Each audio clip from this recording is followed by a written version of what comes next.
샬롬, 신실하고 변함없는 하나님의 은혜와 평강이 오늘도 이번 한 주도 우리에게 가득하기를 소망합니다. 그리고 이 은혜와 평강은 우리의 연약함을 덮고 우리에게 완고함을 뚫어내는 하나님의 역사하심을 통해 용서와 위로가 필요한 자들에게 흘러갈 것을 믿습니다. 오늘 말씀은 고린도후서 4장입니다. 그러므로 우리가 이 직분을 받아 긍휼하심을 입은 대로 낙심하지 아니하고 이에 숨은 부끄러움의 일을 버리고 속임으로 행하지 아니하며 하나님의 말씀을 혼잡하게 하지 아니하고 오직 진리를 나타내므로 하나님 앞에서 각 사람의 양심에 대하여 스스로 추천하노라. 만일 우리의 복음이 가리었으면 망하는 자들에게 가리어진 것이라. 그 중에 이 세상의 신이 믿지 아니하는 자들의 마음을 혼미하게 하여 그리스도의 영광의 복음의 광채가 비치지 못하게 함이니 그리스도는 하나님의 형상이니라. 우리는 우리를 전파하는 것이 아니라 오직 그리스도 예수의 주 되신 것과 또 예수를 위하여 우리가 너희의 종된 것을 전파함이라. 어두운 데 빛이 빛이라 말씀하셨던 그 하나님께서 예수 그리스도의 얼굴에 있는 하나님의 영광을 아는 빛을 우리 마음에 비추셨느니라. 우리가 이 보배를 질그릇에 가졌으니 이는 심히 큰 능력은 하나님께 있고 우리에게 있지 아니함을 알게 하려 함이라. 우리가 사방으로 우겨싸움을 당하여도 쌓이지 아니하며 답답한 일을 당하여도 낙심하지 아니하며 박해를 받아도 버림바 되지 아니하며 거꾸로 뜨림을 당하여도 망하지 아니하고 우리가 항상 예수의 죽음을 몸에 짊어짐은 예수의 생명이 또한 우리 몸에 나타나게 하려 함이라. 우리 살아있는 자가 항상 예수를 위하여 죽음에 넘겨짐은 예수의 생명이 또한 우리 죽을 육체에 나타나게 하려 함이라. 그런즉 사망은 우리 안에서 역사하고 생명은 너희 안에서 역사하느니라. 기록된 바 내가 믿었으므로 말하였다 한 것 같이 우리가 같은 믿음의 마음을 가졌으니 우리도 믿었으므로 또한 말하노라.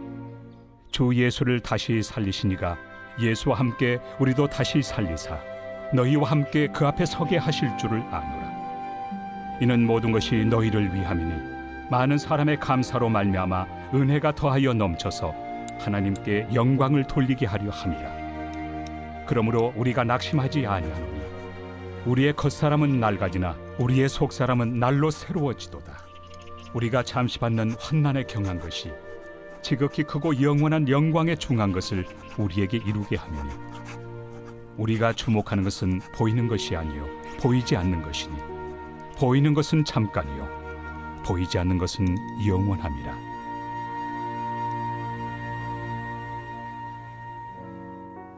사랑하는 여러분, 우리는 하나님의 은혜로 성도로 부름을 받았습니다.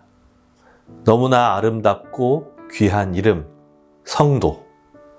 우리는 모두 성도로 부름을 받았습니다.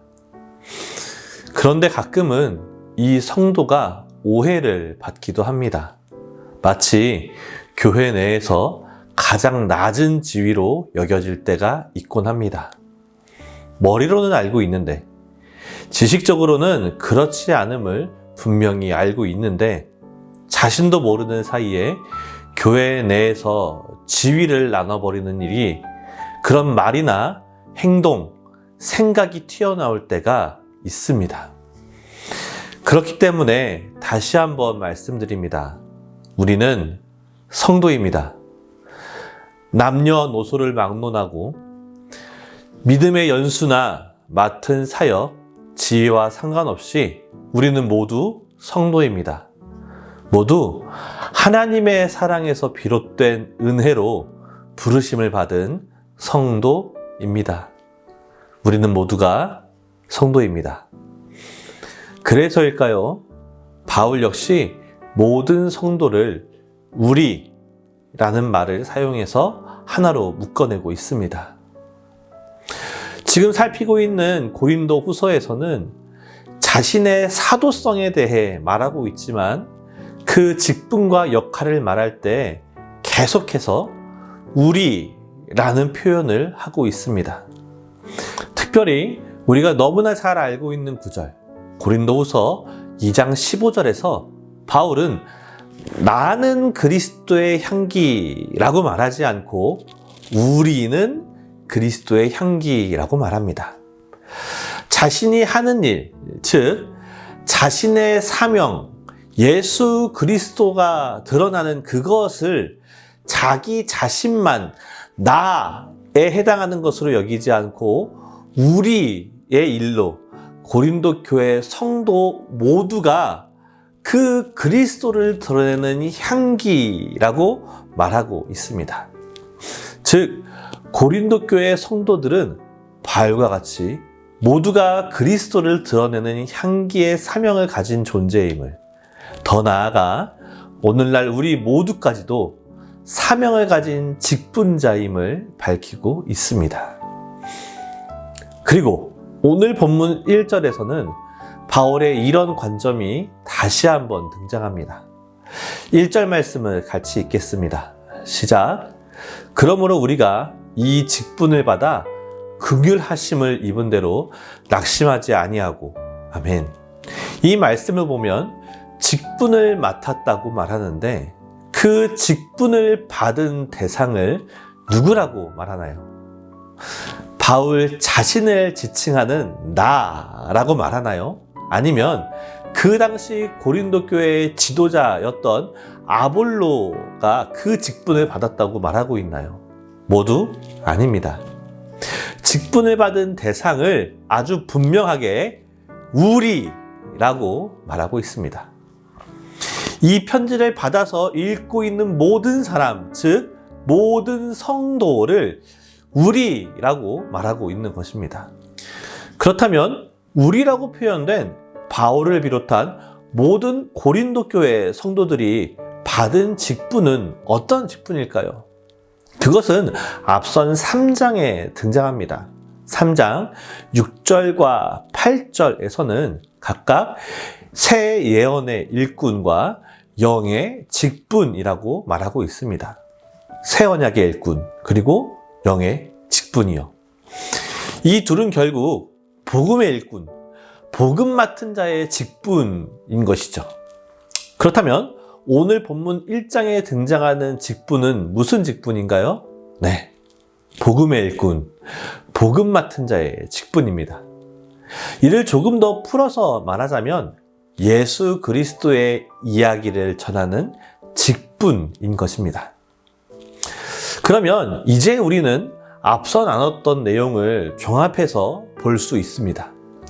예수 그리스도의 이야기를 전하는 직분을 누가 받았다고요? 본문의 표현대로 우리가 받았다고요. 바울 한 사람이 받은 직분이 아니라 바울 자신을 포함한 고린도 교회 성도들 모두 이 직분, 예수 그리스도의 이야기를 전하는 직분을 받았습니다. 그런데 이 1절에서 놓칠 수 없는 또 다른 중요한 표현이 있습니다. 바로 긍휼하심을 입었다는 것입니다. 바울 자신을 비롯해서 고린도 교회 성도들이 직분을 받았으나 그 직분을 하나님의 긍휼하심에 근거하여 받았다는 것입니다. 스데반을 죽이도록 부추겼던, 그리고 예수 그리스도를 믿는 자들을 잡고 죽였던 다메섹 도상에서의 표현대로라고 하면 예수님 그분을 괴롭게 했던 원수 같았던 바울을 긍휼하심으로 붙잡고 그리스도의 이야기를 전하는 직분을 감당하게 하셨습니다. 또한 마찬가지로 죄인이었던 고린도 전서에 그 수많은 잘못을 저질렀던, 심지어 거짓 복음에 흔들리고 바울의 사도성을 고발하며 그 현장을 방관했던 그 고린도 교회 성도에게 하나님의 긍휼하심으로 예수 그리스도의 이야기를 전하는 직분을 맡기신 것입니다. 하나님의 긍휼하심으로 이 귀한 직분을 받게 된 것입니다. 이것은 단순히 바울과 고린도 교회 성도들 그들에게만 해당하는 말일까요? 그렇지 않죠. 오늘날 우리, 즉 성도인 우리 모두까지도 포함됩니다. 우리 또한 바울이나 고린도 교회 성도들과 같이 하나님의 긍휼하심으로 직분을 받았습니다. 우리가 아직 원수 되었을 그때에 여전히 그리고 날마다 죄 가운데 살아가는 우리이지만 그러한 우리의 어떠함이 아닌 하나님의 긍휼하심으로 우리에게 직분이 주어졌습니다. 복음, 예수 그리스도의 이야기를 전하는 직분이 주어졌습니다. 어둠과 죽음으로 가득한 곳에 빛과 생명을 전하는 직분이 주어졌습니다. 누구에게요? 성도에게, 우리에게 이 귀한 직분이 주어졌음을 믿으시기 바랍니다. 이러한 직분을 맡은 우리를 7절에서는 다른 표현으로 말하고 있는데요. 우리 같이 7절 말씀 읽어볼까요? 시작. 우리가 이 보배를 질그릇에 가졌으니 이는 심히 큰 능력은 하나님께 있고 우리에게 있지 아니함을 알게 하려 함이라. 아멘. 지금 읽은 7절 말씀을 보면 하나님의 긍휼하심으로 예수 그리스도의 이야기를 전하는 직분을 받은 우리를 뭐라고 표현하고 있나요? 네, 보배가 담긴 질그릇이라고 말하고 있습니다. 보배가 담긴 질그릇이요. 사랑하는 여러분, 질그릇이 뭔가요? 금그릇인가요? 은그릇인가요? 쇠나 구리로 만든 그런 그릇인가요? 아니요. 진흙으로 빚어서 만든 그릇이죠. 가장 흔하게 사용하는 그릇, 언제든 어느 때든 쉽게 쓸 수 있는 그릇, 바로 그 그릇이죠. 그런데 우리는 여기서 또 한 가지 실수를 저지르곤 합니다. 조금 전 읽은 7절 말씀을 보면 보배가 어떤 그릇에 담겨져 있다라고 하고 있나요? 네, 질그릇이죠. 하나님께서는 바울 사도를 통해 그 귀한 보배를 질그릇에 담으셨다고 말씀하셨습니다. 그런데 우리는 자꾸 질그릇이 아니라 동그릇, 은그릇, 금그릇이 되려고 합니다. 자기 자신의 가치를 높이고 자신이 좋아지기를 바랍니다. 그런데 7절 말씀에서는 아주 분명하게 말을 합니다. 그릇이 보배가 아니라 그릇 안에 담긴 것이 보배라고 말합니다. 우리는요, 보배로운 질그릇이 아니라 보배가 담긴 질그릇임을 분명하게 기억해야 합니다. 실제로 하나님께서 역사하시는 원리가 이렇습니다. 귀하고 그럴싸한 것, 그런 사람을 쓰시는 것이 아니라 질그릇처럼 가치 없는 것, 깨지면 쉽게 버려지는 그런 사람을 하나님께서는 사용하십니다. 대표적인 예가 기드온과 300용사 아닙니까? 바람이 잘 통하고 마음껏 키질을 할 수 있는 넓은 곳이 아니라 그 좁은 포도주 틀에 숨어서 키질을 하던 너무나 마음 좁은 기드온과 많은 쪽과 적은 쪽 중 계속해서 적은 쪽을 택하심으로 달랑 300명으로 추려진, 그것도 그럴싸한 무기를 가졌거나 훈련으로 단련된 것이 아닌 횃불이 들어있는 항아리가 유일한 무기였던, 용사는커녕 군사라고 부르기도 어려운 아주 적은 숫자의 무리, 그 무리를 통해 미디안을 쳐부수는 방법으로 하나님께서 역사하신 것을 우리는 익히 알고 있습니다. 이 기드온과 300용사, 아니 이 겁쟁이와 300의 무리를 통해서 미디안이 진멸된 이 전쟁은 누구의 전쟁인가요? 맞습니다. 하나님의 전쟁이고 하나님께서 하신 전쟁이죠. 사람의 능력, 사람의 어떠함의 결과가 아닌 오직 하나님의 능력으로 이루어진 하나님의 전쟁임이 드러나게 됩니다. 그리고 실제로 조금 전 읽은 7절 말씀 하반절에는 그 보배를 담은 그릇을, 질그릇을 사용하시는데 그 이유가 밝혀집니다. 이는 심히 큰 능력은 하나님께 있고 우리에게 있지 아니함을 알게 하려 함이라. 아멘. 미디안이 진멸당한 그 전쟁을 통해 기드온이나 참전한 사람들이 드러나는 것이 아닌 하나님께서 드러나게 된 것처럼 능력이 그릇에 있지 않고 하나님께 있음을 드러내 보이신다는 것입니다. 그렇다면 질그릇인 우리가 해야 할 일은 무엇일까요? 더 값진 그릇이 되는 것 아닙니다. 더 멋있는 그릇이 되는 것 또한 아닙니다. 우리 안에 담긴 보배가 상하거나 더러워지지 않도록 깨끗함을 유지하는 것입니다.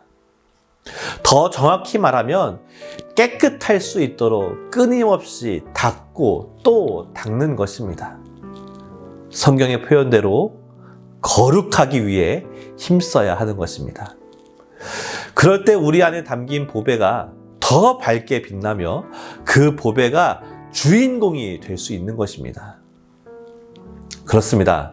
우리는 하나님의 긍휼하심으로 예수 그리스도의 이야기를 전하는 직분을 받은 보배가 담긴 질그릇입니다. 이런 우리는 이런 정체성에 얼맞게 깨끗함을 유지하고 맡겨진 직분을 잘 수행해야 합니다. 그런데 문제가 있습니다. 우리가 이 깨끗함과 직분을 수행하는 것이 결코 쉽지 않다는 것입니다. 하나님께서 주신 정체성과 직분인 만큼 그 정체성을 유지하고 직분을 감당할 때 하나님의 도우심으로 모든 방해가 사라지고 모든 어려움이 해결되어 쉽게 승승장구하며 거뜬히 이루어지는 것이 당연하다 생각할 수 있는데요. 실상은 그렇지 않습니다. 오히려 쉽지 않습니다. 심지어 더 어렵고 더 힘겹습니다. 오늘 본문 8절에서 10절을 보면 우리에게 힘듦과 어려움이 닥쳐올 수 있음을 말하고 있습니다. 같이 읽겠습니다. 시작.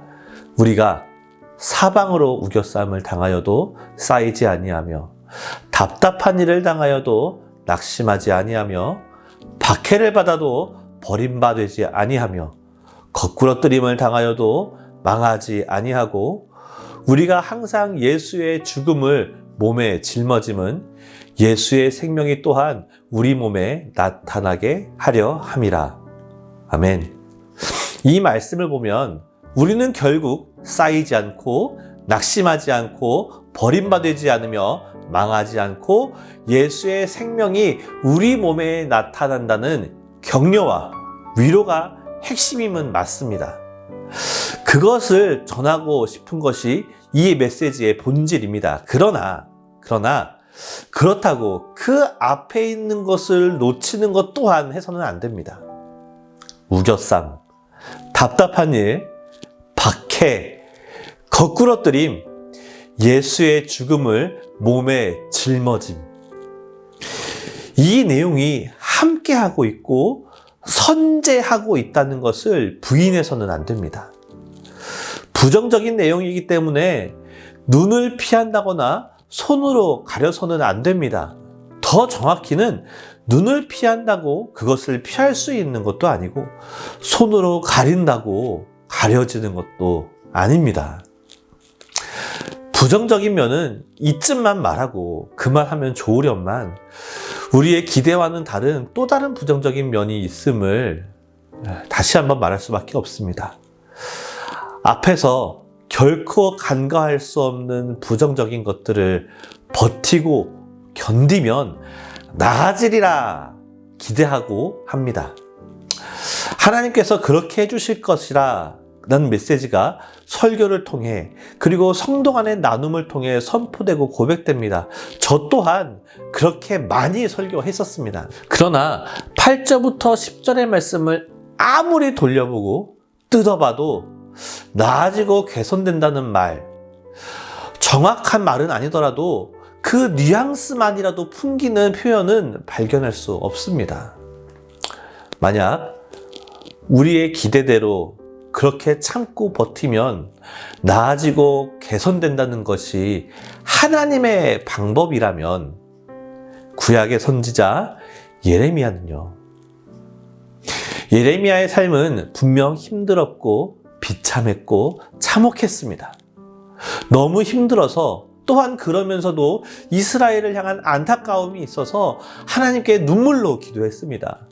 그렇게 버텼는데 예레미야의 인생에서 그 민족의 회복이 되는 것을 봤었나요? 아니요. 예레미야는 이스라엘을 향한 눈물을 흘리며 회개를 촉구하다가 그 생을 다하고 말았습니다. 그렇다면 이렇게 하나님의 역전이 없는 삶은 하나님과 상관없는 삶인가요?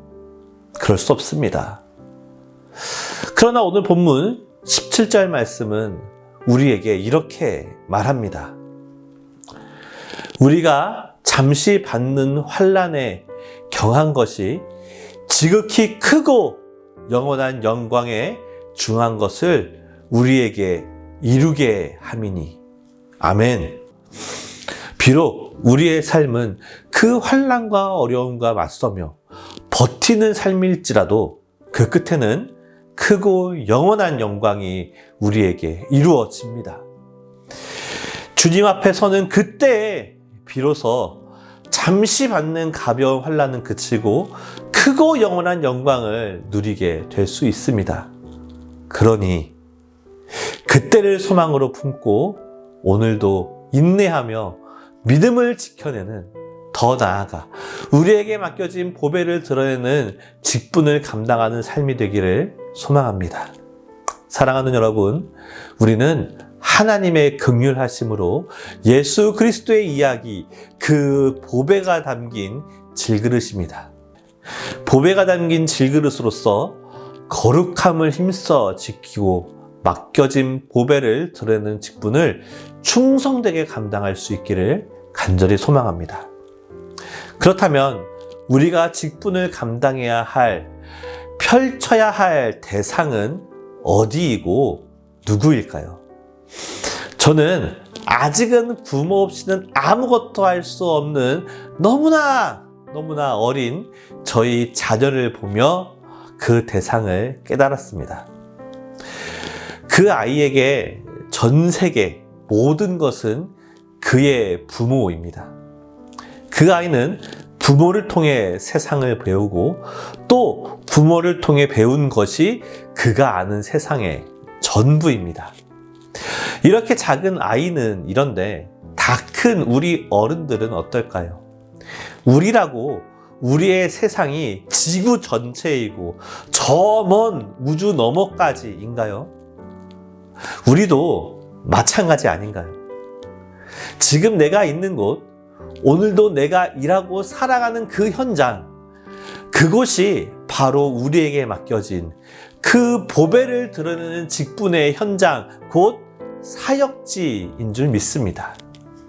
그리고 그것에서 만나는 사람들, 우리가 이야기를 나누고 함께 숟가락을 기울이며 부딪히고 마주치는 그 사람들이 우리 사역의 대상입니다. 사랑하는 여러분, 우리 안에 담긴 그 귀한 보배를 그곳에서 그 사람들에게 드러내는 오늘의 삶, 일생의 삶이 되기를 소망합니다. 비록 힘겹더라도, 버겁더라도, 우겨쌈을 당하고 답답한 일에 박해가 더해지고 거꾸로 트림이 있다 하더라도 주님 오실 그날 그 큰 영광을 소망으로 품고 인내하고 버티며 이 직분의 삶을 기꺼이 살아내기를 주의 이름으로 축복합니다.